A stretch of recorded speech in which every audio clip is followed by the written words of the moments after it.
Hey everyone, Nick here again, back to talk about Fear the Walking Dead. This is my review of episode 13 of the season. And honestly, this episode I thought was really, really good. It was just full of dread. It was intense with dread. And I loved it. The scenes with Strand and John Dory, which I was really looking forward to, they didn't let me down. Those scenes were overloaded with suspense. Being trapped on basically an island, surrounded by a man-eating, or at least a walker-eating alligator. That was just, it's pretty intense, just even thinking about it. And honestly, I love the idea of making an alligator, just nature in general, a threat. And I love that that's keeping this season's theme going of unusual threats. Like, the vultures, they weren't really like anything we'd seen before. Like, they were not outright malicious, except for a few of them. But their general philosophy was, we'll just wait you out until you all die and then take what's left. And then, of course, the first time Mother Nature struck, a hurricane. So yeah, I'm really liking this season with its unexpected threats. But there is one more threat that is looming ever larger, that of Filthy Woman. That's what she's officially called, it seems, so she's just Filthy Woman. But I mean, every time she appears, she becomes an even bigger threat.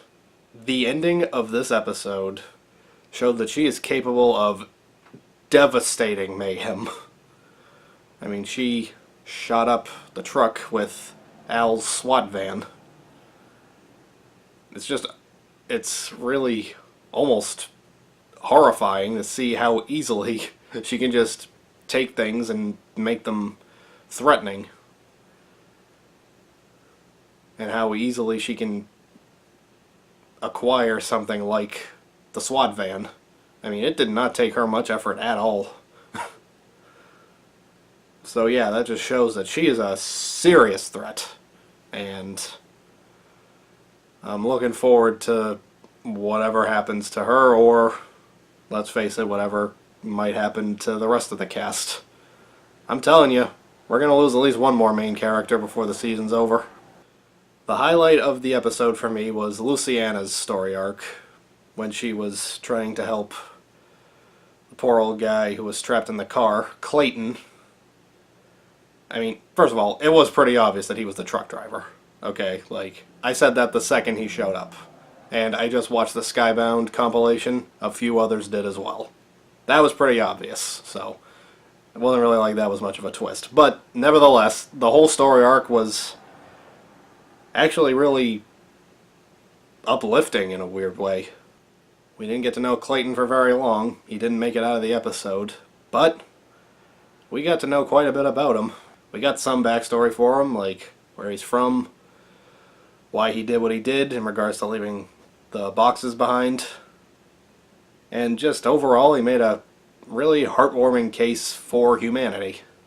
And I just really enjoyed seeing it. And because of that, I'm naming Clayton's actor, Stephen McKinley Henderson, as the best performance of the episode. He was really good. I mean, I've seen him before in a few things. I don't think I ever knew his name, though. But yeah, I thought he did an amazing job. But Luciana deserves an honorable mention. Denai Garcia deserves an honorable mention, I mean.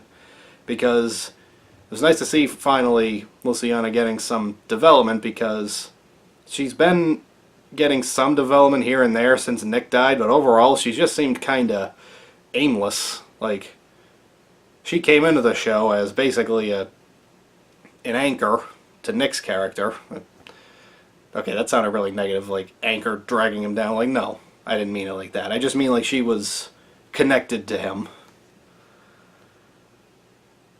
But since he died, she's just kind of been around. But this episode marked some development for her, which I think will pay off well later on. At least I hope it does. Overall, I'm going to give this episode a 9 out of 10. Like last week, it had a couple of slow spots, but not too many. And what slow spots there were, they were compensated for by the whole episode just being an emotional and nail-biting ride. And I thought it was fantastic. So yeah, that'll do it for my review, and I will see you next time.